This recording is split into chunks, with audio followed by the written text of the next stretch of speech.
let's get right to it. First on the docket, Patrick Frazee. He is the man accused of killing the mother of his child and ex-girlfriend, Kelsey Berreth. Some 1,400 jurors from Teller County were brought in for the potential jury pool, and over the last 4 days, the court has been whittling down potential jurors. Now, normally what takes place when you have a large jury pool like this, and I've recently done one of these myself, you bring all the jurors in, you have them fill out questionnaires. What do they know about the case? Can they be fair and impartial? That's usually the big thing. Have they already formed an opinion about the particular case?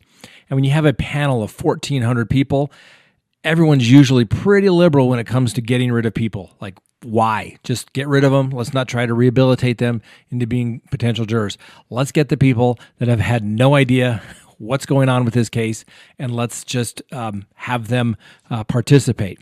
So over the last 4 days, the potential jury panel was whittled down. As of this morning, there were some 90 potential jurors that were brought in that had passed basically the first screening, so to speak, of can they be fair and impartial. Some of these people may have heard about the case but haven't formed any opinions, or for the most part may say they know something, but they're willing to withhold judgment until they hear all the evidence in the case. For the most part, it's not that difficult to find people that haven't heard about a case. You think, oh my gosh, this has been on the news everywhere. There are so many people out there that just don't follow the news, don't care, have no interest in hearing what's on the evening news. So they have the 12 jurors, they have the 4 alternates, and jury, voir dire is completed, then opening statements will commence, and then the presentation of evidence.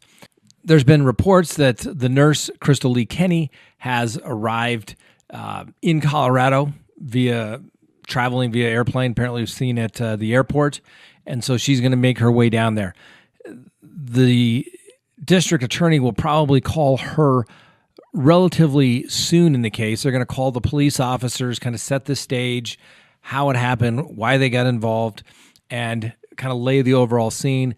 Then they're going to bring in kind of their star witness to see how she does, is my guess, and then they'll try to clean it up from there. Hopefully we'll find out a lot more information. They've been very mum about this case, which is good.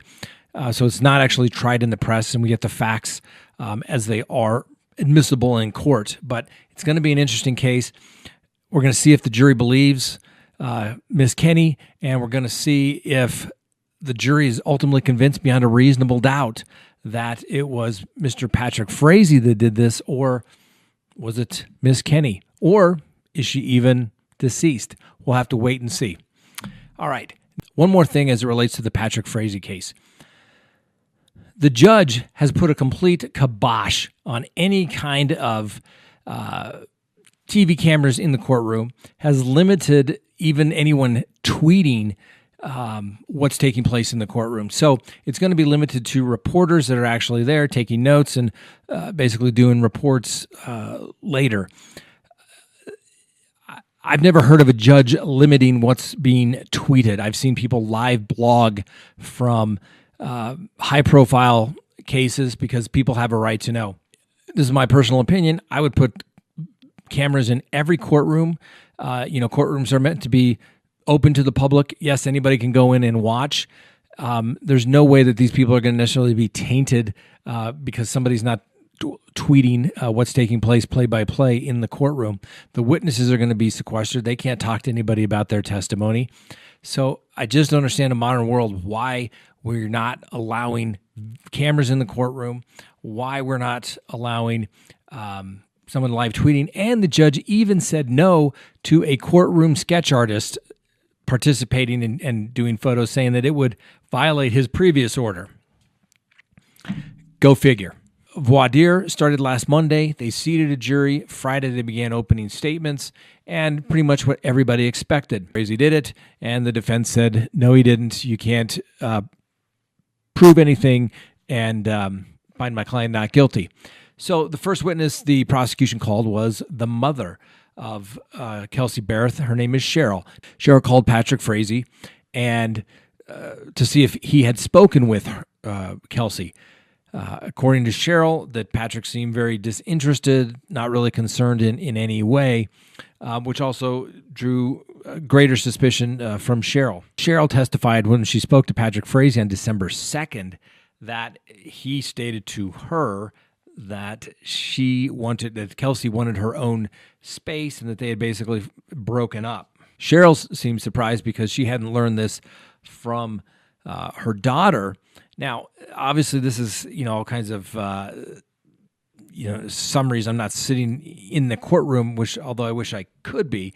So there's a lot of hearsay statements that are coming in and a lot of speculation as to what is being said. And I'm not sure why the defense is not objecting to the mother or other witnesses today speculating on what Kelsey did or didn't do. Cheryl also testified that she and her son, Kelsey Berreth's brother, flew to Colorado on December 3rd and couldn't see any obvious clues relating to Kelsey's disappearance. They didn't notice anything that particularly seemed out of place or out of the ordinary. And Cheryl also testified that when she walked through the apartment, that if there was photos of Kelsey and Patrick Frazee, that she actually turned those down in the apartment. So it wasn't, in fact, anyone else that had done that. On cross-examination, the defense attorneys were able to get from Kelsey's mother that she had information withheld from Kelsey. Obviously, the indication was that, maybe mom wasn't told everything in this particular case. And it also came out that Patrick Frazee's mother did not get along well with Kelsey Berreth either. Kelsey Berreth's brother, Clint Berreth, testified as well that when he flew to Colorado, they went to the house, and it wasn't until the following day that they went back. He used the restroom, and that's when he noticed blood on the underneath the toilet bowl. And that moment is when they called the police, and ultimately the police told them to leave the house, and that's when they began searching the residence. He also testified to the fact that he had spoken with Kelsey. There were some plans for Thanksgiving that were changed and for the holidays, for Christmas, and she hadn't communicated with him. He became a little concerned that she was upset for canceling the plans. He then became more concerned when he hadn't heard from her at all. He also stated that when they went back into the apartment, they noticed that her clothes were strung about. There were cinnamon rolls still on the stove, a candle that had burned, etc. Just things that looked out of place, or obviously looked like she was leaving rather quickly. The prosecution also called a neighbor of Kelsey Berreth, a woman by the name of Angela Gerber, who testified that she wasn't home during the time that it's alleged that Miss Berreth disappeared, but she basically said that she had seen Miss Berreth, had actually given her a baby guard so the baby wouldn't be able to go downstairs or steps, and that she never heard the baby cry. It was apparently a very well-behaved baby, and didn't see anything unusual during the time. She also stated that Patrick Frazee was around, usually during the weekends, but nothing out of the ordinary, nothing that seemed too suspicious. The prosecution also brought in some witnesses related to the video showing Patrick Frazee at the Safeway store on the date of the disappearance, and was simply a witness to lay the foundation. When they have a video or something of that nature, you have to bring in a witness that can authenticate that video to show that it was recorded properly, it hasn't been altered, how the system is maintained, and basically just general questions so you know where it came from. You just don't submit a video. You don't have an officer just bring it in. You have to bring in the people that actually own it to do that, and that's why that witness was there. Now, the prosecution brought in a gentleman by the name of Raymond Sebring, and he is a pilot that worked at Voss Aviation. He worked with Kelsey Berreth, where she was a flight instructor, and he noted that this was if she took time off, there'd be a request using paid time off. nothing unusual.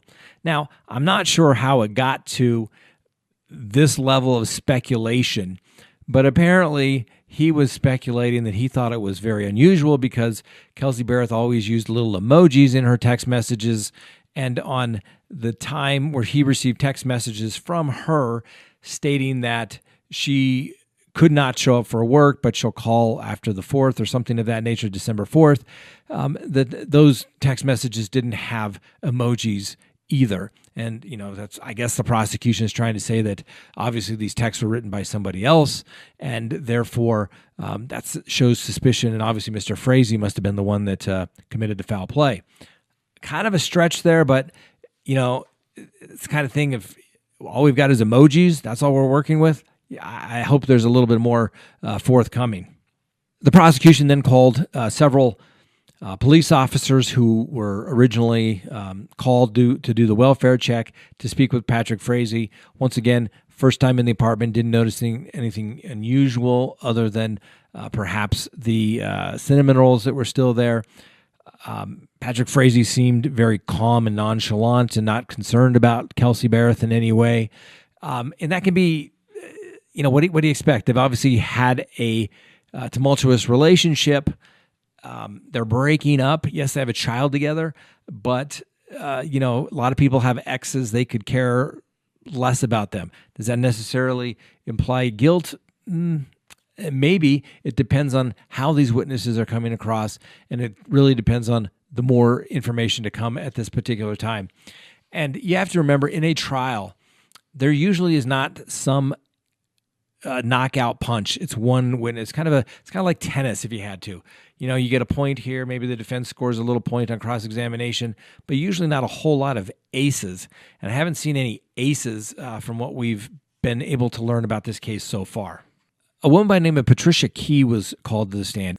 She works at a bank where Patrick Frazee banked, and she thought it was suspicious that he was coming in trying to establish a timeline because he said there was a dispute, basically a child custody dispute. She provided the video showing him at the bank teller, and that she became suspicious because she thought it was weird that Mr. Frazee didn't want any more information other than this video showing him at the ATM. And so that's where we are really with day 2, so to speak, really about day and a half of the Patrick Frazee case. The next witness is going to be an agent that was trying to get into testimony related to the cell phone of Patrick Frazee. That will continue tomorrow. Understand, the prosecution has to set the stage. Oftentimes people think that you have to just go in and say, oh, somebody's missing. They were a live human. Now they're not. They're deceased. So we've established that element. But you have to kind of lay the foundation, lay the picture of what things happened. But it has to be relevant. And for relevant, it has to be able to go, whether it goes to prove or disprove a material element of the offense. Oftentimes, clients think that they need to retry the total relationship of a couple if there's some sort of domestic dispute. Not the case. Only if it's relevant and it goes to prove or disprove the elements of the crime charged here. Now, here the judge is allowing them some leeway, allowing a little bit of speculation as to what texts and emojis meant. But usually that's not for the witness to opine about. He can simply say, I normally receive an emoji, and that's it. I didn't on this particular day, and leave it at that. That has to be saved for a closing argument. But they have to lay this overall foundation of give people a picture of what's going on, but they are not given endless time. I've actually seen judges say, you've got 3 days to present your case, go. And so you really have to focus on what is important here. Another thing that can happen is a prosecutor can overtry a case, okay? You need to keep it simple as a prosecutor.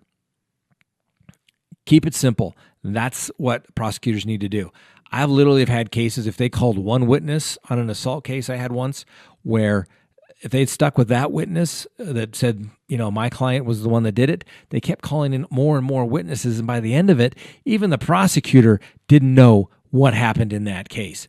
So the more witnesses the prosecution calls, the more likely somebody can say something that opens up a door, maybe brings up a question that the prosecutor can't answer. And so you just never know. Keep it simple. Looks like the prosecutor's trying to do that, but you don't need to call the mom and the brother, other than if you're trying to look for sympathy, because both witnesses became emotional on the stand. If you can do one witness that some people would call for two, keep it simple. Call just one. It's better to have one jump up and down witness who's going to be great and fabulous for you than two mediocres, or one great and one mediocre. So it's just something you consider. They have no body, but the prosecution's theory is that Miss Berreth was burned on Patrick Frazee's mother's property, and that's why they have not found the body. Even though the prosecutors have searched, and as far as we know, have not found any body remains or DNA, the police had searched trash disposal sites for over a month and came up with nothing in their search. And so it's going to be interesting. Now, the jury got seated on Friday of last week. Here we are Thursday today. The first couple of days, really, it was kind of laying the groundwork of who was Kelsey Berreth and what happened about the time frame that she disappeared. A couple of videos have been played showing Patrick Frazee kind of in the area. There's also been some home video that showed Mr. Frazee was at Kelsey Berreth's home just prior to her disappearance. But on cross-examination, what came out was that the black box that the district attorney alleges that the body of Miss Berreth was placed in is not seen on those video cameras. And so the key witness started yesterday, and that was Crystal Lee Kenny. She is the longtime girlfriend, on and off again type of relationship with Mr. Patrick Frazee, and she is their key witness. She had entered a plea of guilty to a Class 6 felony, which is the lowest class of felony in the state of Colorado, where she is looking at a possible sentence, which could include prison, of 12 months to 18 months in prison and up to 3 years if the court found aggravation. Per her agreement, she could be aggravated, so she could get 3 years. If Mr. Frazee's convicted, he could get life without parole, plus time on the solicitation counts.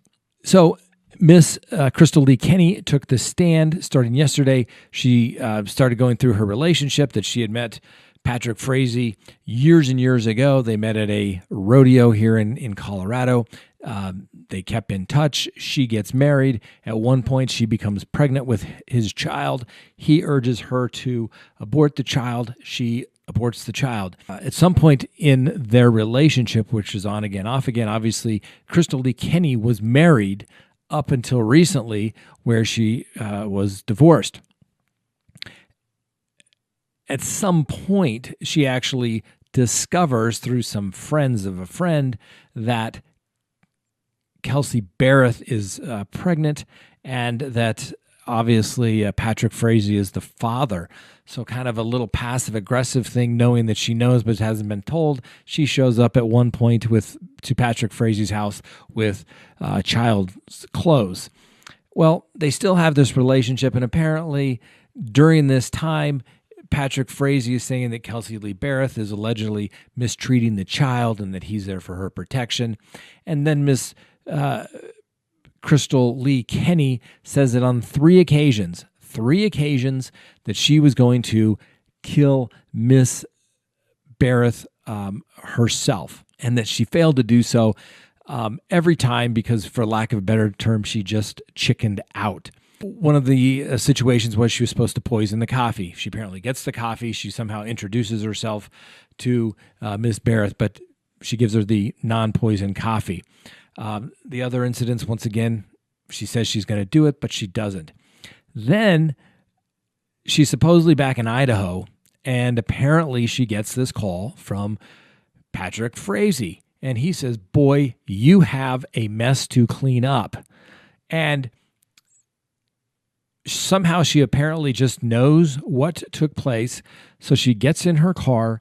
She then travels to Colorado and begins cleaning up the apartment. So both at the end of yesterday and today, Miss Kenny describes how she arrived in Colorado, how she cleaned up the apartment of Miss Berreth, and she went through everything that she was describing and what she did. Body cam video was also played of her tour with FBI agents as well as police officers from Colorado on the Patrick Frazee's family ranch, where she's describing where the body was allegedly burned, what he used to start the fire, what he used to try to get the fire going more intensely, pointing out gas cans, things of that nature, and some of those items were in fact put into evidence today. Now, today got off to a kind of a slow start because Patrick Frazee didn't feel well, so they got a late start till about 10:45 today. And apparently, Crystal Lee Kenny also didn't feel very well today. Now, I wish the court would have allowed cameras in the courtroom. I've said this before. These are public courtrooms. They should be made public to everyone.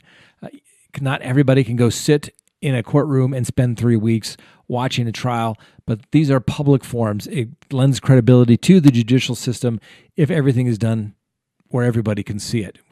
The court system should have nothing to hide.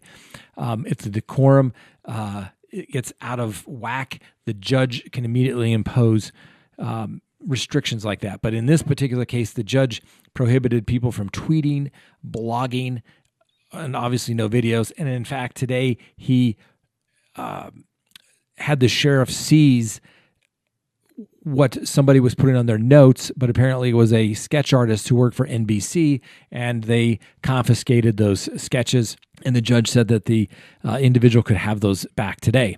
They should have that. And why should these be open? So people can see the demeanor of the witnesses on the stand. One of the instructions in the jury packet that they will get is you can believe some part or none of a witness's testimony. And you should consider their ability to recall, their ability to recollect what they perceived, their demeanor on the stand. People that are in the courtroom have said that Crystal Lee Kenny is not looking at the jury. She's looking at the prosecutor. She's looking at the Elmo machine where they're putting pictures up to project, or she's looking down. That's important, okay? Every witness should always be looking to the podium for the question and then turning and talking to the jury. Why? If people are talking to one another, there's trust that is built. If you're looking off to the side over here, not making eye contact with somebody, that goes to their credibility. And so the district attorney may have or should have talked to Miss Crystal Lee Kenny about that presentation. It goes directly to one's credibility. Now, the defense was just starting the cross-examination, and they were starting to hit on the fact of her plea bargain, the lowest class felony you can get in Colorado. The district attorney tried to do that. They always try to talk about what the plea deal was, and it's always up to the judge, and their agreement is to tell the truth, etc.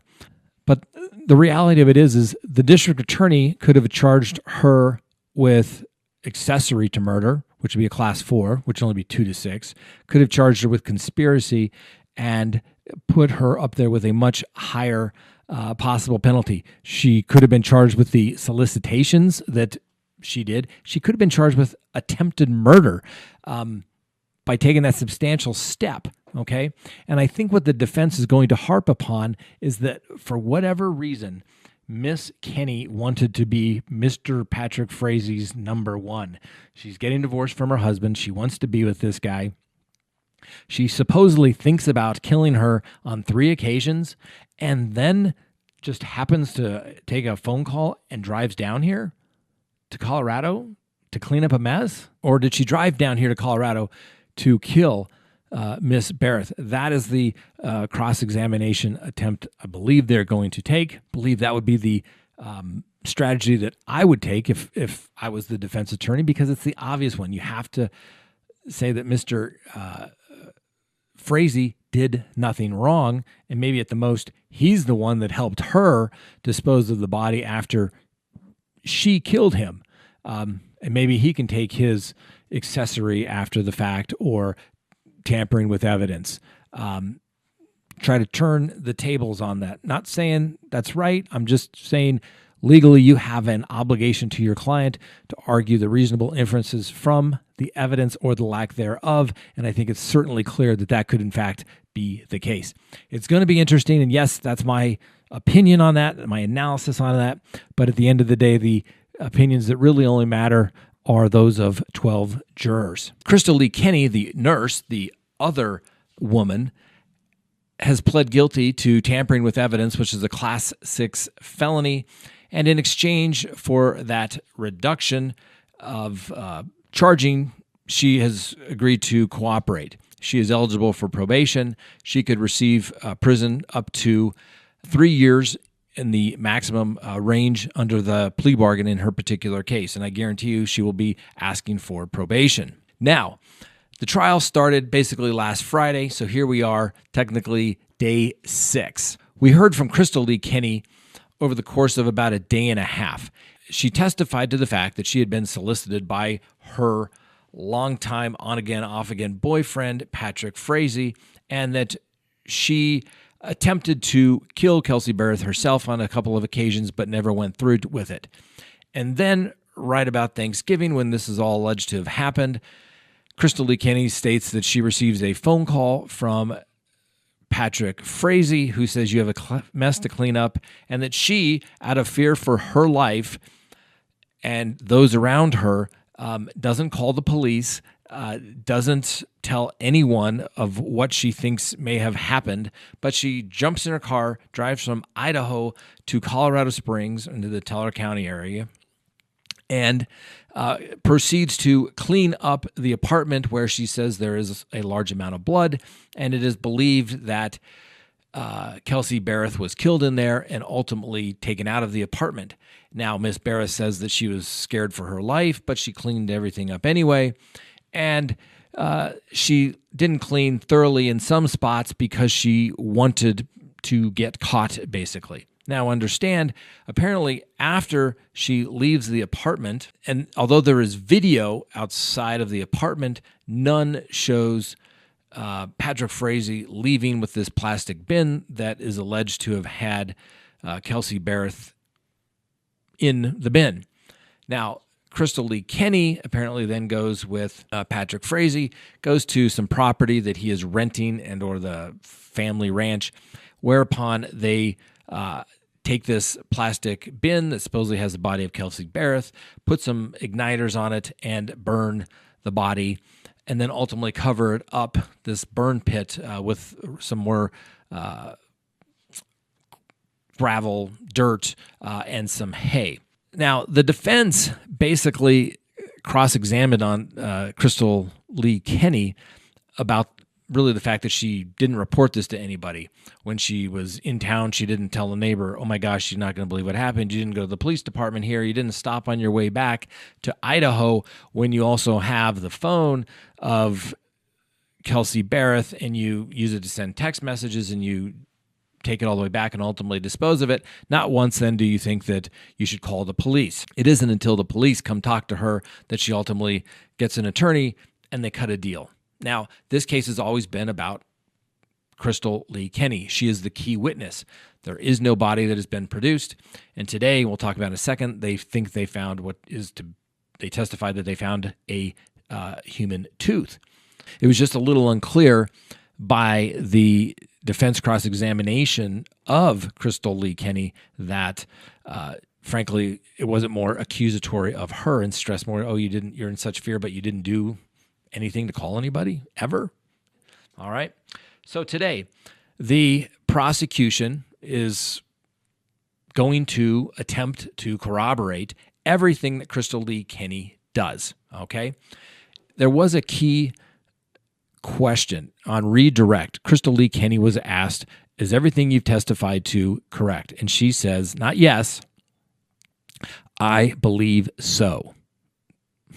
I would think if I was the key witness and I want to get the best deal I could, I would state with absolute certainty that what I've testified to is the absolute God-forsaken truth, not I believe so. The defense should catch that and jump on that and argue that in closing statements. Obviously, somebody that's admittedly been involved in a crime and is going to try now to get out of any punishment for that crime will, for lack of a better term, exaggerate. People do it all the time. Snitches on the stand, corroborating witnesses, whatever you want to call them, been known to fabricate and exaggerate to help their case. I did have one case in federal court where the witness never talked to him because he refused to. He was a government witness, but he admitted on the stand that he would say just about anything to get a better deal for himself. Now, maybe that was his way of trying to help my client. Who knows? But ultimately, my client was acquitted because they did not believe that he was credible. And any time you have a co-conspirator, you have to corroborate what is being said by that witness so that they do not get the accomplice instruction which says you've heard testimony from an accomplice and you can't convict just on her testimony alone. So now the prosecution has the task of trying to corroborate everything they can to make her look credible so that she is believable to the jury. Today, the prosecution first called a couple of dog handlers who had their cadaver dogs, one go to the house, they detected a scent near the vehicle, and the other one detected a scent at the alleged burn pit. Now, the handler stated that the dog sat down in the area of the burn pit. However, on cross-examination, the handler testified that he could not be absolutely certain that the dog hit for a particular reason because they did not find any human remains. Now, I have dealt with dogs and dog handlers in relation to many cases, usually drug sniff dogs. And usually these dogs, for lack of a better term, have a resume. And they have to report how many times that they've gone through training, basically if they've got it right, if they've got it wrong. And of course, they always try to say, oh, well, he didn't get it wrong because if he didn't smell it, even though there were drugs in the car, they say he just wasn't strong enough, and so they're never wrong. It's kind of like fingerprint analysis. The guys are never wrong. So you have to be somewhat careful when it comes to even cadaver dogs. When they don't find anything, they say they smell a scent, but the dog could just be tired. The dog just wanted to sit down there. There's lots of things that you just don't know. It's not like the dog can actually talk to you and say, oh yeah, I'm really smelling something here. Now, also today, some ranch hands that worked out at the Frazee Ranch were also called to testify that they were told basically to take this burn area, this burn pit, and put some hay over it. Testify that what they've done, nothing unusual, didn't see anything out of the ordinary other than they were told to do what they were supposed to do. That was it. There was witness testimony regarding what the officers and agents found when they were going through the property. They found some oil cans. Some were empty, some were half full, and the whole testimony of that was that Crystal Lee stated that there were accelerants, i.e. oil put on to intensify the fire. Later in the afternoon today, the agents testified that while they were sifting through this burn pit area, they believed what they identified as a suspected tooth. Okay? Now, in a trial, they can only say that it is a suspected tooth. They can't say whose tooth it was, or even in a trial, until they've actually established that it's blood sometimes, they'll have to say there was a blood-like substance. Until and if the forensic people come in and say that they collected it, tested it, did the DNA on it, can they actually testify that it was either human blood or, in this particular case, a human tooth? So we'll have to wait and see if it, in fact, was the tooth remains of Kelsey Berreth, or was it an old cow tooth that just happened to be there. The suspense builds. The suspense continues. Crystal Lee Kenny's father also testified to corroborate the fact that she was in Idaho and that she received a call and left on Thanksgiving Day. Investigators from the district attorney's office were called to testify as to video that was taken from various locations, in particular a Conoco station where Crystal Lee Kenny and Patrick Frazee got gas. But once again, this mysterious plastic bin was not seen in those videos. There was also video from the Sonic where Crystal Lee Kenny gets food before she heads out as well. Once again, now the prosecution is trying to corroborate everything she says to give her credibility, and this is part of it. It seems somewhat tedious, it seems somewhat mundane, but the government has a very heavy burden of proof beyond a reasonable doubt, and simply saying, well, you have to believe Crystal Lee Kenny and that's it, isn't enough.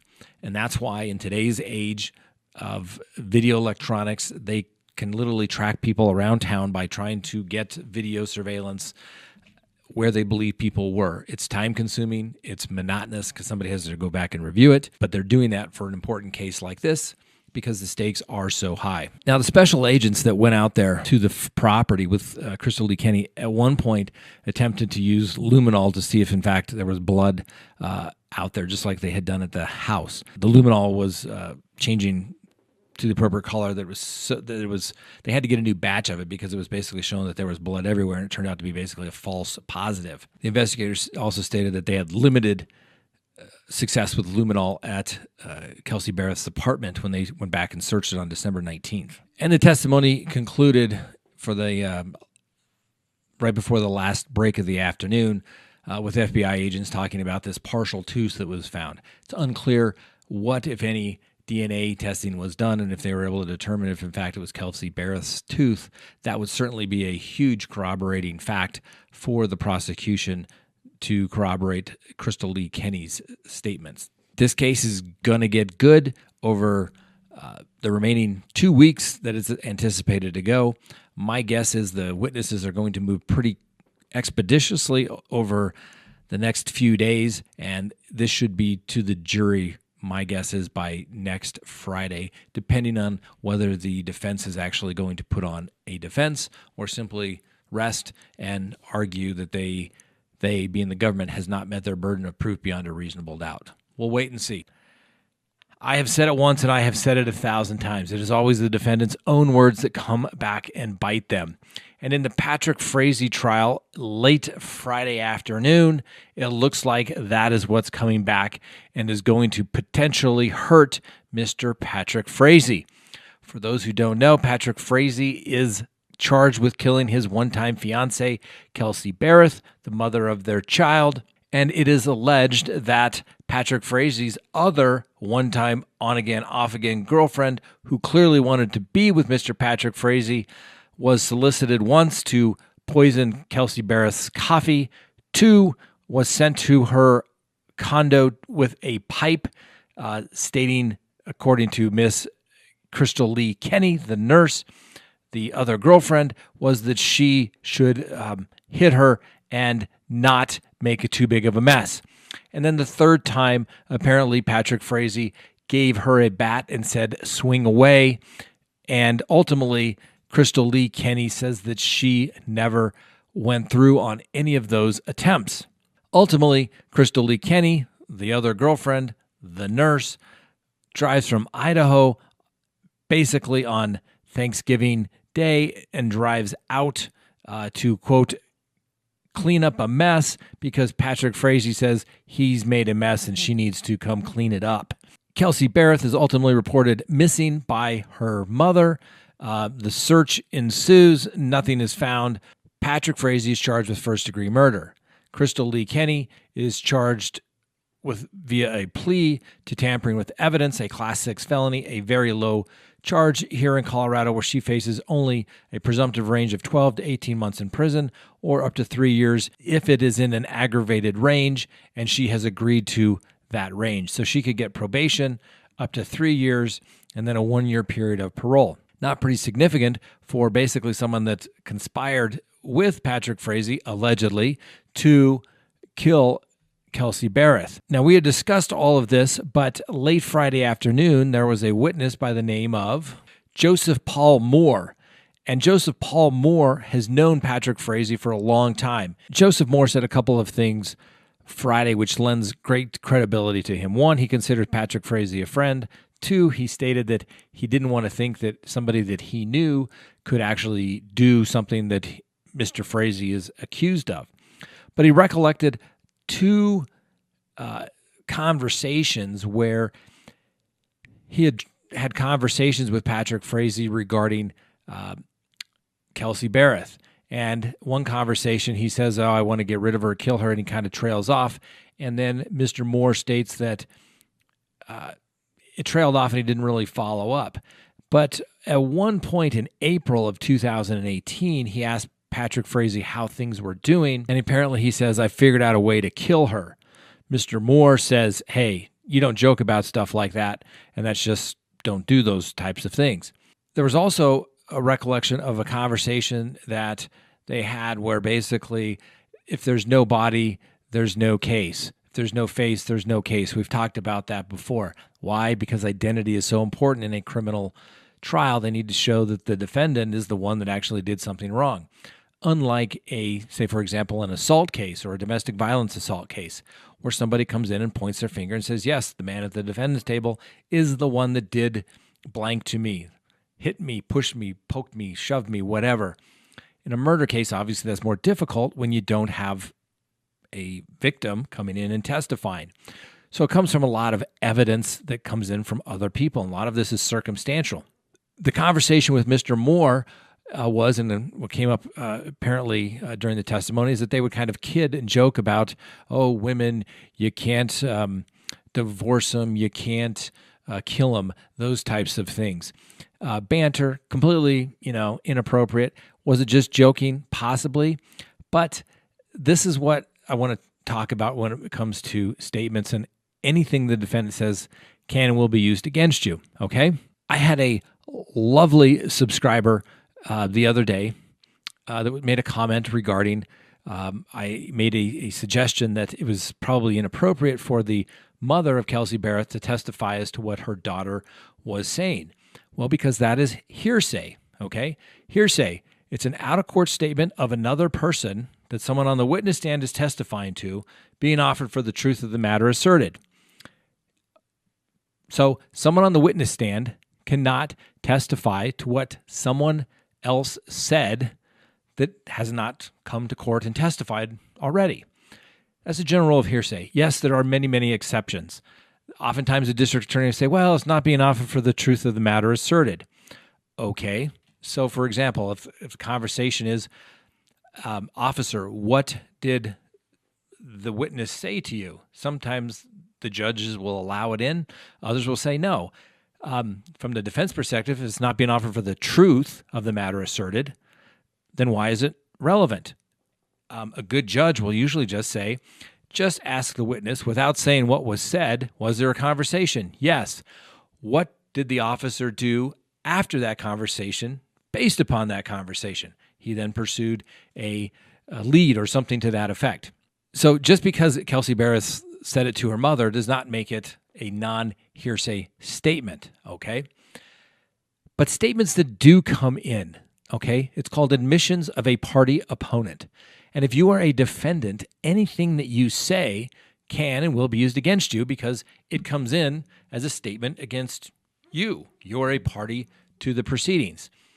And so if Patrick Frazee said these things and his friend thinking, oh, I don't think it's going to hurt, I'll probably never come to court, he can be forced to testify as to what things said. Now, these statements could have been in jest, maybe not, but clearly that's for the jury to decide whether they come in or not, but they come in because there were statements by Patrick Frazee, the defendant. Oftentimes people think, and I've had many clients think, that somehow they only believed that what they told the police after being advised of the Miranda rights should come in. Not the case. Anything a defendant says to anyone can be used against you. Even family members could be forced to come in and testify against a defendant. And it looks like that's what's going to happen here in Mr. Patrick Frazee's case, is all these people that he talked to, and whether it was in jest or whether he was serious about killing Kelsey Berreth, that's ultimately for the jury to decide whether it's credible or just inappropriate bantering. So we shall see, but I think things are starting to get, the piling on is coming. Additionally, there was discussion generally about the remains of a tooth, and it was referenced a few times as a human tooth. normally the prosecutors aren't going to bring that type of information up unless they have some testing. So although we have not had a witness come and testify as to the tooth, why they believe it's A, a human tooth, and B, whether in fact is Kelsey Berreth's tooth, is that they need to lay the foundation of bringing in the people that did the testing to ultimately determine how, in fact, they determined it was Kelsey Berreth's tooth or not, or was this just a tooth they found out in the field that could have been a cow's tooth? You never know.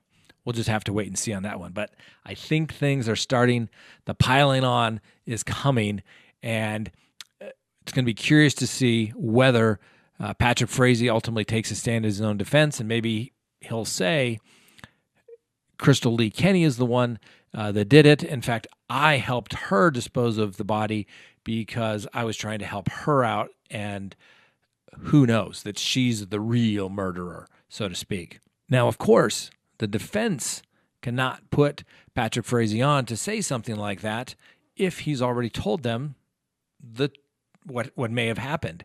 If he says, yes, I did it, his defense attorneys cannot put him on. He will have to sit there silently.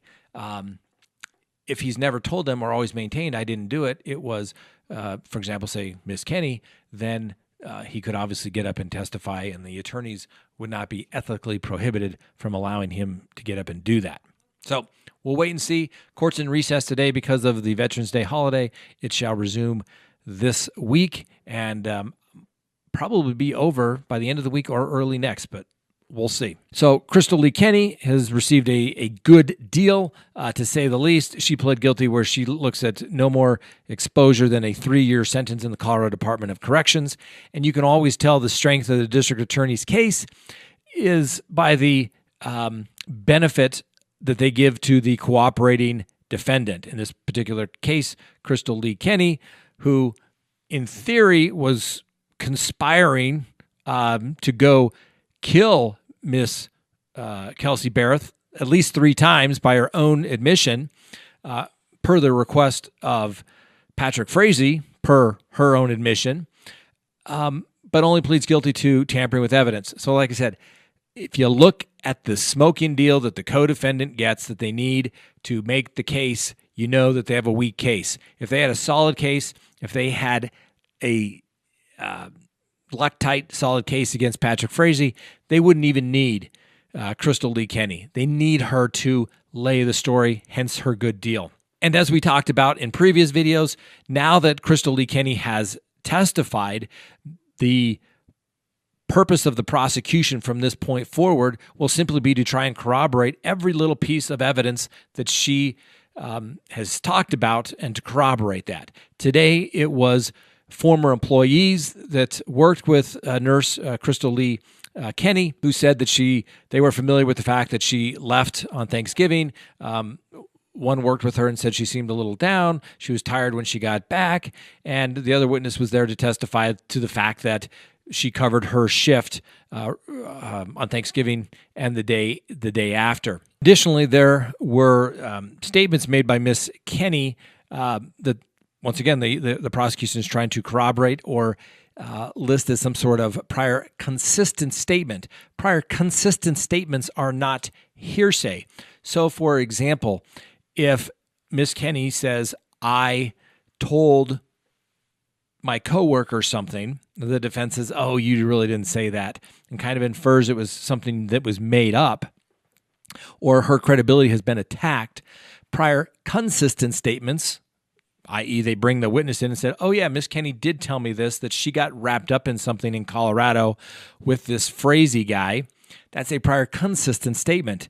That is not hearsay. One of the exceptions to the hearsay rule, because it goes back to impeach witnesses, because you don't want people basically saying liar, liar, pants on fire. You can use that a prior consistent statement to show that it is in fact consistent with that. Hopefully, I made that clear. The other witness who was testified today was Megan Garrison of Jerome, Idaho.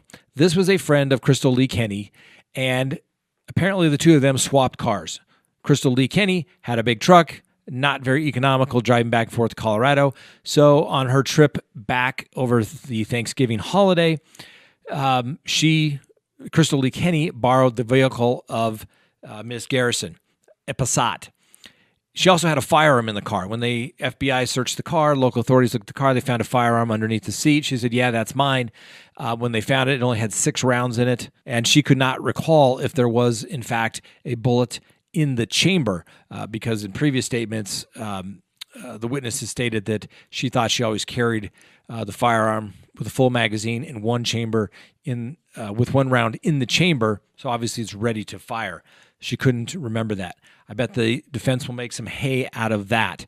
Like I said, based upon the evidence that comes out, it's exactly as the way I thought they were going to defend it, which we'll ultimately see, but they've been kind of quiet in their attacks and kind of holding it, they didn't prove it beyond a reasonable doubt.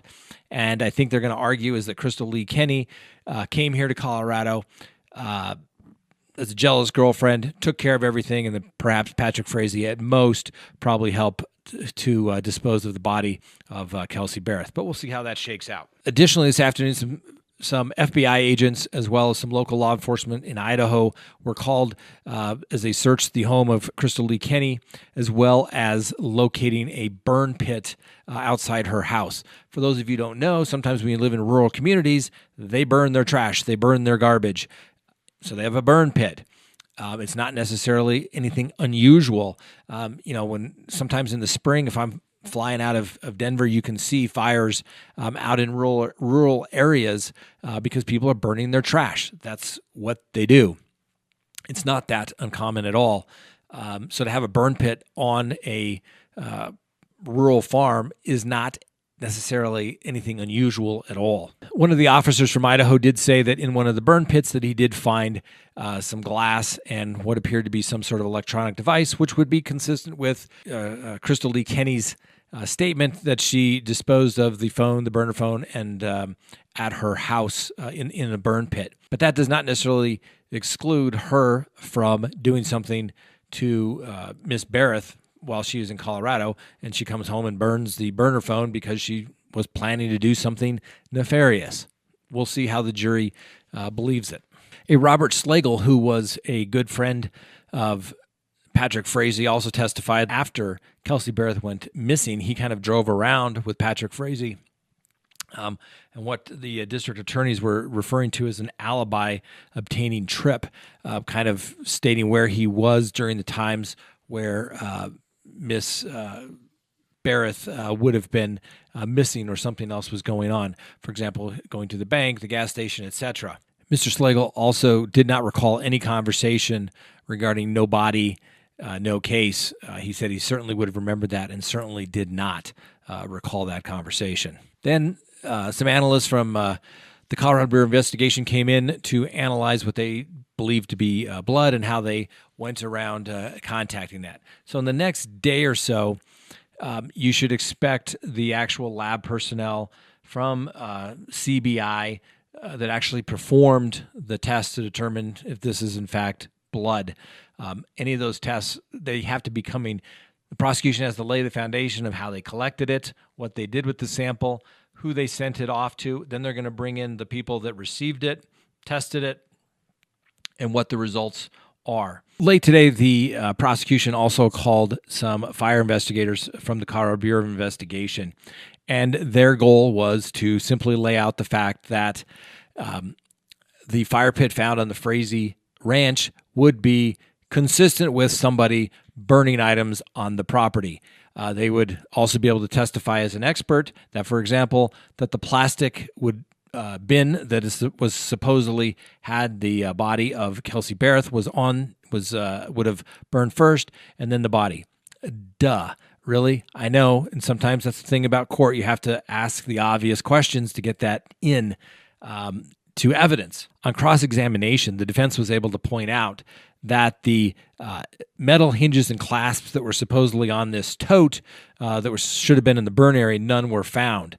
Now, the prosecution then gets up on redirect and tries to make it clear that the items could have been cleaned up in some way.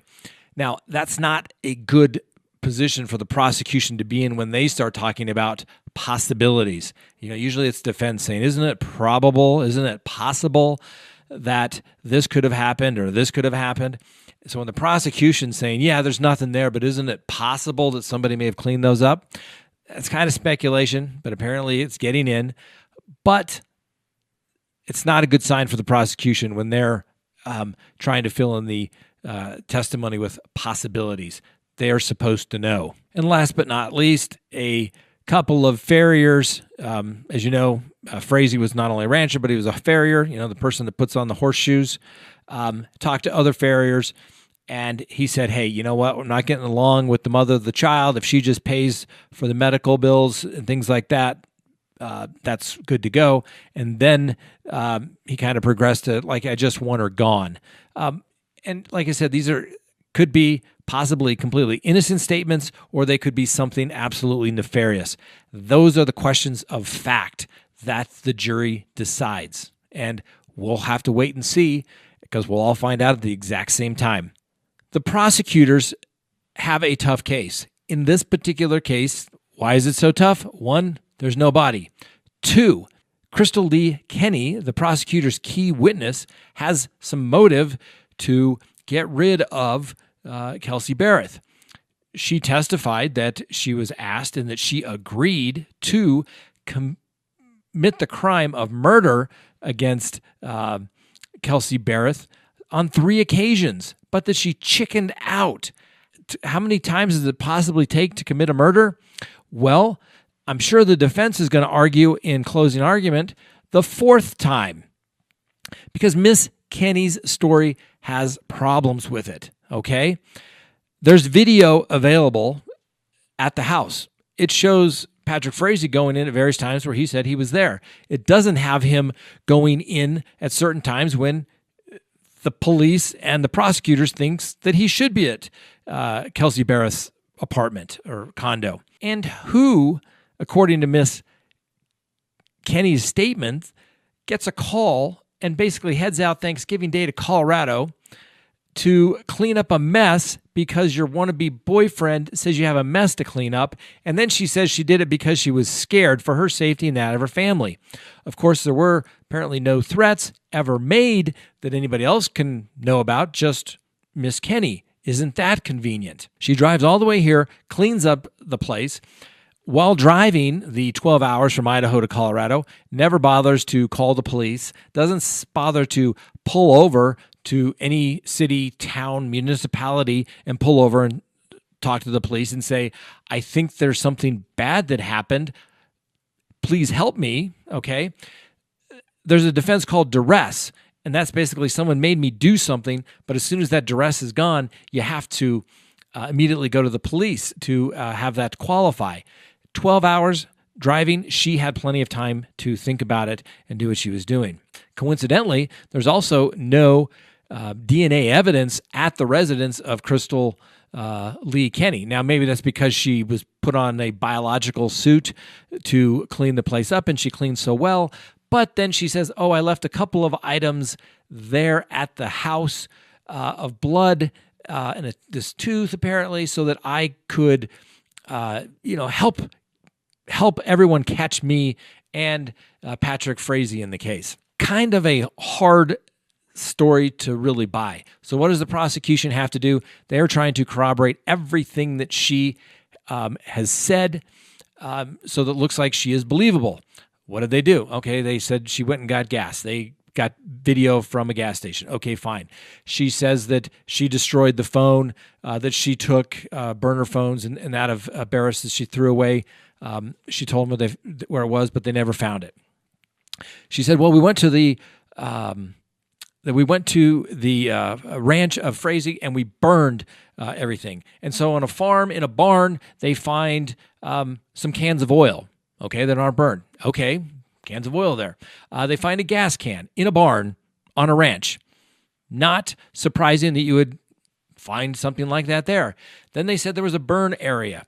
And this is where apparently this tote was burned by Patrick Frazee, and he used all these oil to make it hotter. The Colorado Bureau of Investigation, FBI, have gone through this. They found nothing. The tote obviously is not there. The metal hinges that were supposedly on this tote are not there. And they find what they believe to be this partial remain of a tooth at the farm.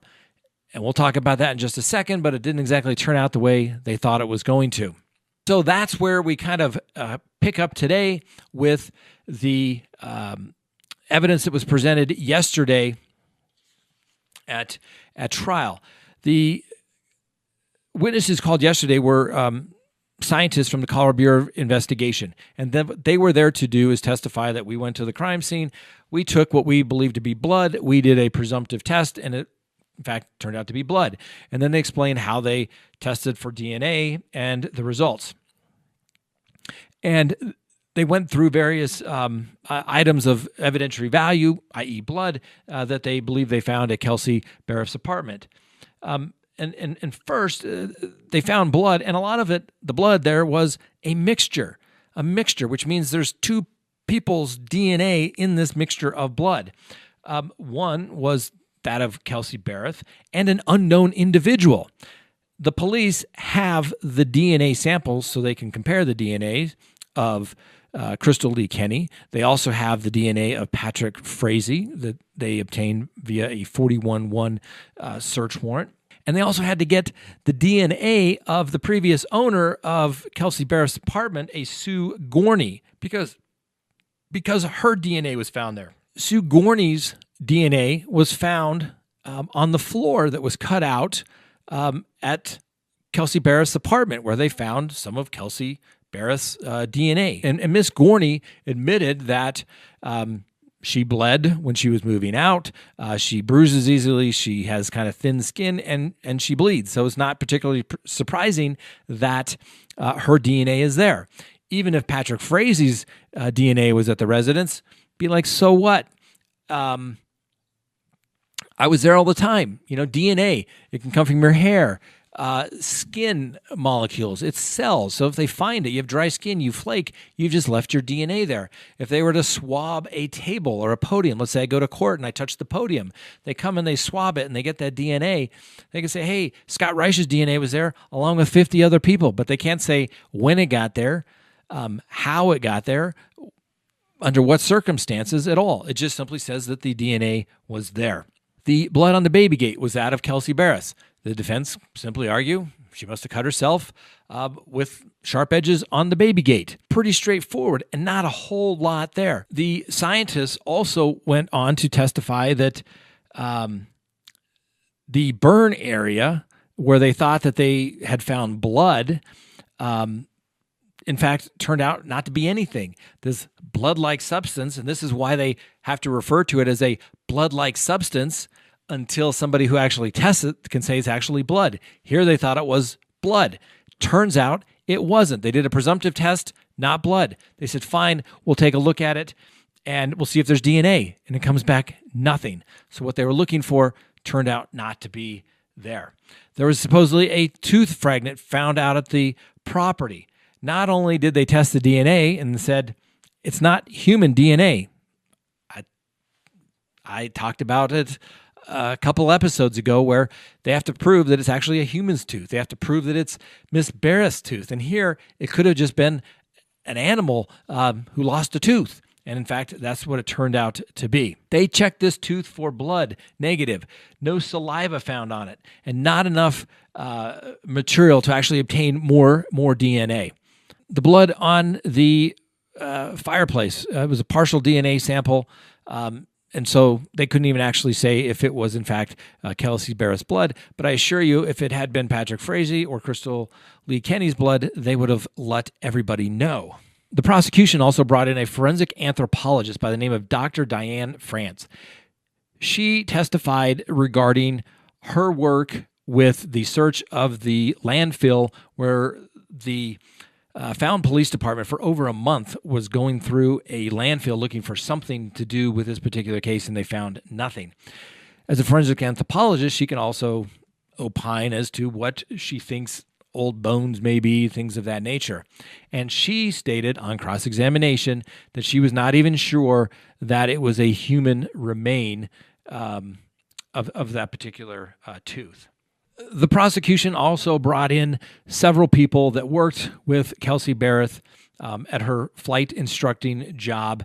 And of course, they brought in people to say, oh, she was nice, she was sweet. We don't think she had an alcohol. We don't think she had a drinking problem.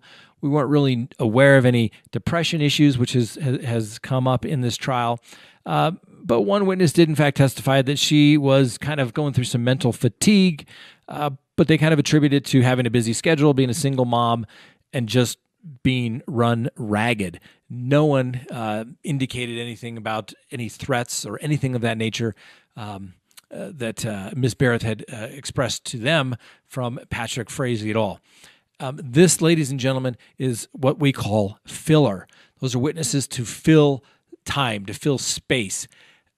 What element does that go to prove or disprove of the charge of murder in the first degree? She's a nice person? Not an element. You know, the district attorney is looking for sympathy because, and not just as a defense attorney, as a lawyer, someone looking at this is try to be as intellectually as possible, is that the prosecution, I don't think, has made their case of proof beyond a reasonable doubt to each and every element of the offense charged.